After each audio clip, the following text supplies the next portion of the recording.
राधिका नई नई ब्याह कर अपने ससुराल रामपुर गांव पहुंची। बहू जल्दी से अंदर आ जाओ, बाहर बहुत गर्मी है। गृह प्रवेश हो गया। राधिका अपने पति विनोद के साथ घर के अंदर आ गई। अंदर उन्हें थोड़ी राहत मिली। बहू थोड़ी देर आराम कर लो, शाम को तेरी मुंह दिखाई है और वो सब तेरे हाथ का ही खाना खाएंगी। पहली रसोई की रस्म भी हो जाएगी। शाम को राधिका किचन में जाकर खाना बनाने लगी। इधर उसकी सास और ननद पायल के साथ मोहल्ले की औरतें बैठी थी। पता है मेरी बहू तो 1 घंटे में 56 भोग बना लेती है। अच्छा, ये तो बड़ी अच्छी बात है। बाहर उसकी सास मेहमानों से घंटों बातें करती रही, पर राधिका अभी तक खाना बनाकर नहीं लाई। यार, यहाँ में टाइम पास करने बुलाए क्या? 3 घंटे से तेरी बहू किचन में कर क्या रही है? अभी तक खाना नहीं बना क्या? लगता है भाभी कुछ गजब का बना रही है, तभी टाइम ज्यादा लग रहा है। खैर, काफी देर इंतजार कराने के बाद राधिका आखिर खाना लेकर आ ही गई। पर खाना देखकर सब हैरान हो गए, क्योंकि खाने में सिर्फ दाल चावल था। अरे बहू, 3 घंटे में तू सिर्फ इतना सा दाल चावल ही बना पाई। इतनी देर से क्या कर रही थी किचन में? सासू माँ, पहले मैंने दाल भिगोने के लिए रख दी। 20 मिनट बाद जब दाल भीग गई तब मुझे याद आया कि तड़का लगाने के लिए प्याज, धनिया और टमाटर काटना तो भूल ही गई। फिर मैंने प्याज, टमाटर और धनिया काटा। उसके बाद मैंने गैस जलाई, कढ़ाई में तेल डाला, पर उसमें प्याज डाल दिया। तभी अचानक याद आया कि अभी तो दाल पकी ही नहीं, फिर तड़का किसका लगाने जा रही हूँ। फिर मैंने दाल पकाई, उसके बाद तड़का मारा। ये सब करने के बाद किचन में सारा सामान बिखरा पड़ा था। बहुत गंदगी थी तो मैंने किचन साफ किया।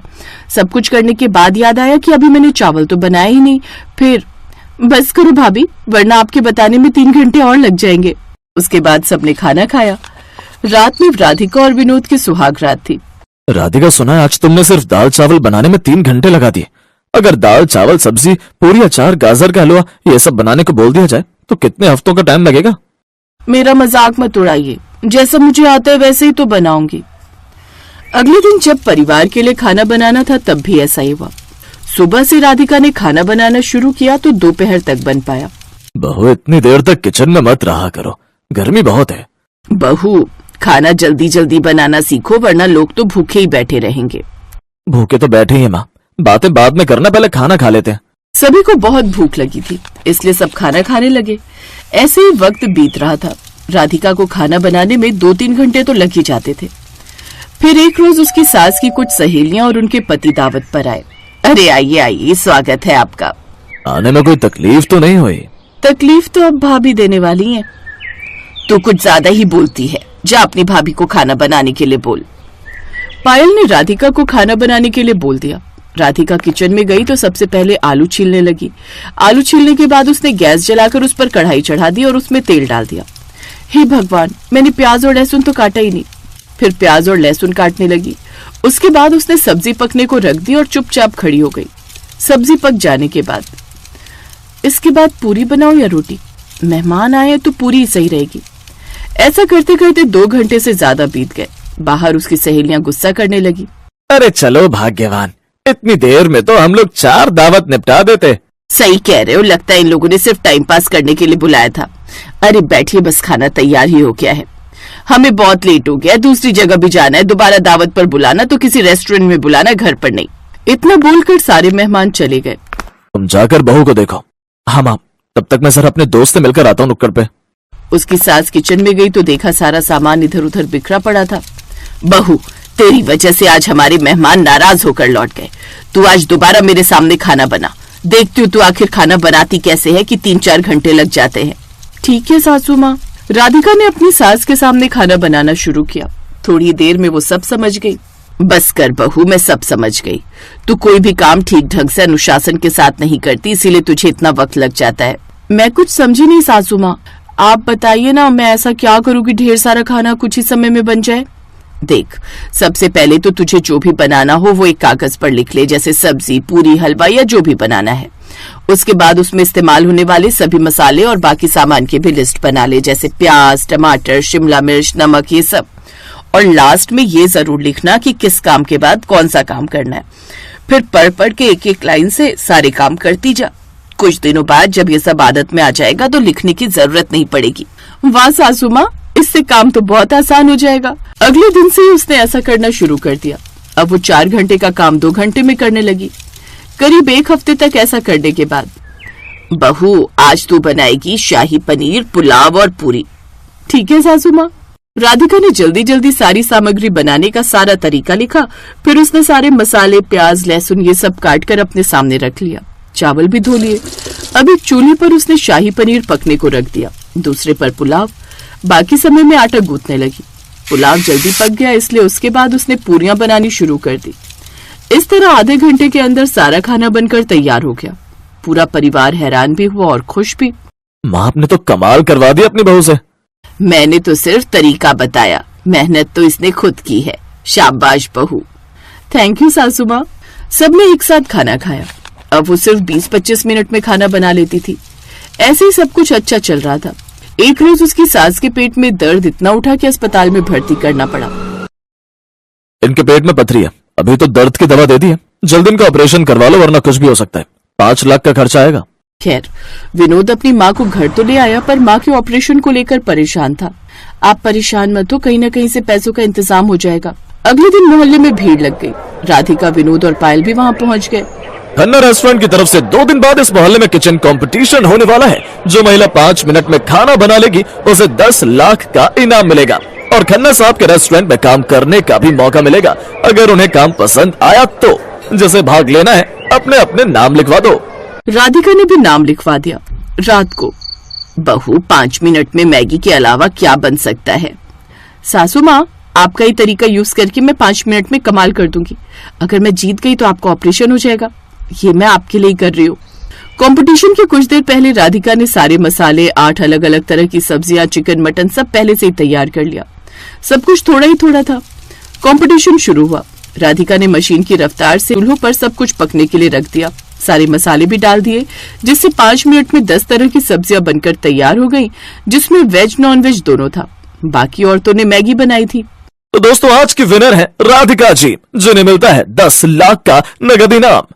पहले तो मुझे इनाम की रकम चाहिए। मुझे अपनी सासू माँ का इलाज कराना है। उनकी वजह से ही आज मैं ये कंपटीशन जीत पाई हूँ। राधिका को 10 लाख रुपए मिले, जिससे उसने अपनी सास का ऑपरेशन करवाया। इसके बाद वो खन्ना रेस्टोरेंट में शेफ के रूप में काम करने लगी।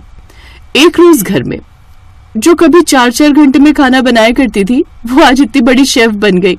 वक्त कब कहाँ ले जाए कुछ कहा नहीं जा सकता। सही कहा पिताजी। इन सब का क्रेडिट सासू माँ को जाता है। उस दिन के बाद सब एक साथ खुशी खुशी रहने लगे।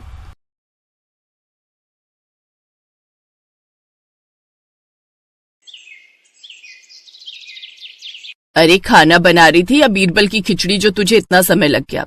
इतने सारे पकवान बनाने की क्या जरूरत थी? कहीं इतना सब खाकर पेट में अपच बन गई तो? ओफो माँ, ये कोई मैदा, मैगी, पास्ता तो है नहीं जो कि हमारे पेट में जाकर अपच करे। ये सब तो हरे पत्तेदार सब्जियां और दाल चावल हैं, जिनसे हमें प्रोटीन और विटामिन मिलते हैं। कुल मिलाकर सारा खाना शरीर के अच्छे पोषक तत्व के लिए सही है। अच्छा ठीक है मेरी डॉक्टर साहिबा, अब खाना भी परोस दे। इस बूढ़े के पेट में चूहे कूद रहे हैं। प्रेरणा टेबल पर बैठे अपने माता पिता को खाना परोसती है। प्रेरणा को खाना बनाने और खाना खिलाने का बड़ा शौक था। प्रेरणा की शादी की उम्र हो चली थी, इसलिए उसके माता पिता उसके लिए एक अच्छे घर का लड़का देखकर उसकी शादी पक्की कर देते हैं। फिर 2 महीने बाद उसकी शादी अनुराग नाम के लड़के से हो जाती है। शादी के बाद वो अपने ससुराल आती है, जहाँ उसके सास ससुर, जेठ जेठानी, उनके बच्चे, ननद, देवर और एक बूढ़ी दादी सास भी होती है। इतने बड़े परिवार को देख प्रेरणा हैरान थी। ऊपर से कोई मोटा तो कोई पतला था। ये कैसा गेंदे के फूल जैसा ससुराल मिला है मुझे। कोई जरूरत से ज्यादा मोटा तो कोई सूखा हुआ कांटा। ननद सूखे कांटे की तरह दुबली पतली, ससुर जी का पेट ढोल की तरह फूला हुआ, और इनके पेट पर तो कोई आराम से कप प्लेट रखकर चाय पी ले। अपने ससुराल वालों को देखकर जहाँ प्रेरणा के मन में उथल पुथल छाई हुई थी, तो वहीं वो इस बात से पूरी तरह अनजान थी कि उसके ससुराल वाले मैगी के कितने शौकीन हैं। फिर उसकी सास उसका गृह प्रवेश करवाती है और उसको उसकी ददिया सास से मिलवाती है। जुग जुग जियो और सदा सुहागन रहो, दूधो नहाओ पूतो फलो। तभी जेठानी की बेटी रिया अपनी चाची का लहंगा पकड़कर कहती है, चाची चाची, मुझे ना मैगी खानी है, आप मुझे मैगी बनाकर खिलाओगे ना? अरे रिया, अभी तेरी चाची थकी हुई है, चल मैं तेरे लिए बॉर्नवीटा वाला दूध बना देती हूँ। नहीं बुआ, मुझे दूध नहीं पीना, वो अच्छा नहीं लगता। मम्मा आप चलकर मेरे लिए मैगी बना दो ना प्लीज। अच्छा कोई बात नहीं, मैं तुम्हारे लिए मैगी बना देती हूँ। वैसे भी मैगी बनाने में 2 मिनट तो लगते हैं। मैगी का नाम सुनकर बाकी सबके मुंह में भी पानी आ जाता है। तभी बूढ़ी दादी सास कहती हैं, भूख तो मुझे भी लग पड़ी है, शादी में ठीक से खा नहीं पाई, दांत जो नहीं है अपने। तू एक काम कर, मेरे लिए भी मैगी बना देना। दादी जी आप भी मैगी खाएंगी? मैगी तो मैदा होती है और वो इस उम्र में खाना आपकी सेहत के लिए सही नहीं है। मैं आपके लिए रोटी सब्जी बना देती हूँ। अरे नहीं नहीं बहू, मेरे दांत नहीं है तो वो मुझसे चबाई नहीं जाएगी। तू मैगी ही बना दे, मैं झट से सुड़क लूंगी। प्रेरणा मैगी बनाने जाने लगती है। धीरे धीरे बाकी सभी भी मैगी खाने की फरमाइश करते हैं। बेचारी प्रेरणा अपना लहंगा पकड़कर रसोई में जाती है और सबके लिए मैगी बनाने लगती है। कुछ देर बाद वो मैगी लाकर सबको टेबल पर परोसती है तो सभी ससुराल वाले दोनों हाथों से फटाफट मैगी खाने लगते हैं। उन्हें देखकर प्रेरणा सोचती है, छी, ये तो ऐसा लग रहा है जैसे ना जाने कितने दिनों के भूखे हो। वाह देवरानी जी, बड़ी टेस्टी मैगी बनाई है तुमने तो। सच में भाभी, बड़ी अच्छी बनी है। वो क्या कहते हैं ना, जस्ट लुकिंग लाइक वाओ। जी शुक्रिया। फिर सभी खा पी कर अपने अपने कमरों में चले जाते हैं और प्रेरणा बेचारी सबकी प्लेटें धोने लगती है। उसके बाद अपने कमरे में जाती है जहां उसका पति अनुराग उसका इंतजार कर रहा था। फिर उनकी सुहाग रात होती है। फिर अगली सुबह प्रेरणा नहाकर तैयार होकर अपनी पहली रसोई के लिए किचन में जाती है और सबके लिए तरह तरह के पकवान बनाती है। आज तो सब मेरे हाथ की बनी है मलाई चाप, शाही पनीर, दाल मखनी और मिक्स वेज खाएंगे तो खुश हो जाएंगे। सब अपनी उंगलियां चाटते रह जाएंगे। तभी उसकी सास और जेठानी मैगी के भरे हुए 2 बड़े बड़े बोरे लेकर वहां आते हैं।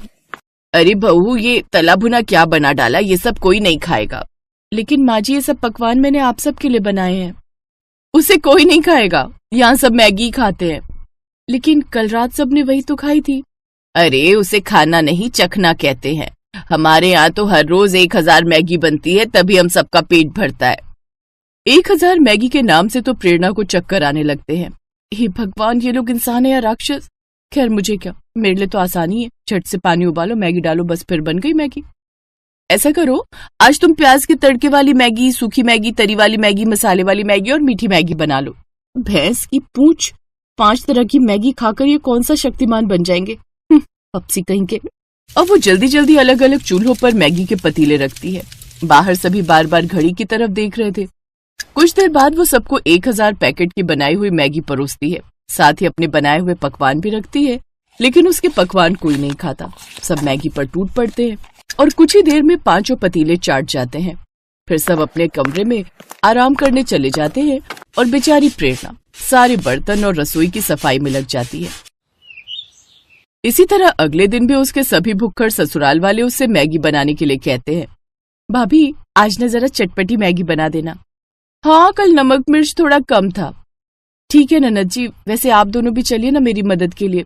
अरे बस मैगी उबालनी तो है, कौन सा उसमें समय लगेगा। जाओ अब देर ना करो, सब खाने के लिए इंतजार कर रहे हैं। जी जेठानी जी। प्रेरणा रसोई में जाती है तो बाहर से आवाज आती है, और कितना समय लगेगा? जी बस लाई। एक तो ये खुद के सारे रायते की तरह फैले पड़े हैं, ऊपर से ऑर्डर तो ऐसे कर रहे जैसे मैं बहू नहीं काम वाली हूँ। मसाले खोलते वक्त वो उसकी आंख और नाक में भी चला जाता है, जिससे उसे आंखों में मिर्च और छींकें आने लगती हैं। वो जल्दी से अपना मुंह धोती है, फिर सबको 2 घंटे बाद मैगी परोस कर देती है। इसी तरह रोज रोज मैगी खाने से सबके पेट में दर्द रहने लगता है। किसी को दस्त, किसी को उल्टियां होने लगती हैं। यहाँ तक कि एक रोज रिया की तबीयत काफी ज्यादा गंभीर हो जाती है। साथ ही ददिया सास की हालत भी बहुत गंभीर हो जाती है। उन्हें जल्दी से अस्पताल ले जाया जाता है, जहाँ डॉक्टर उनसे कहता है, देखिए इनकी आंतों में मैदा जम चुका है। इतनी मात्रा में मैदा खाने से लिवर या किडनी आगे चलकर खराब हो सकती है। आप यकीन नहीं करेंगे डॉक्टर साहब, लेकिन मेरे ससुराल में हर दिन 1000 पैकेट मैगी बनती है। क्या आप लोगों को पता नहीं मैदा हमारे शरीर के लिए कितना ज्यादा नुकसानदायक है? आप लोग ये सब छोड़कर घर का हेल्दी खाना खाइए और घर के कामकाज भी करिए ताकि शरीर हेल्दी रहे, नहीं तो एक दिन तबीयत काफी ज्यादा खराब हो जाएगी। कुछ दिनों बाद वो दोनों ठीक हो जाते हैं और अब प्रेरणा के ससुराल वालों को अपनी गलती का एहसास होता है और वो अब मैगी छोड़कर घर का खाना खाने लगते हैं।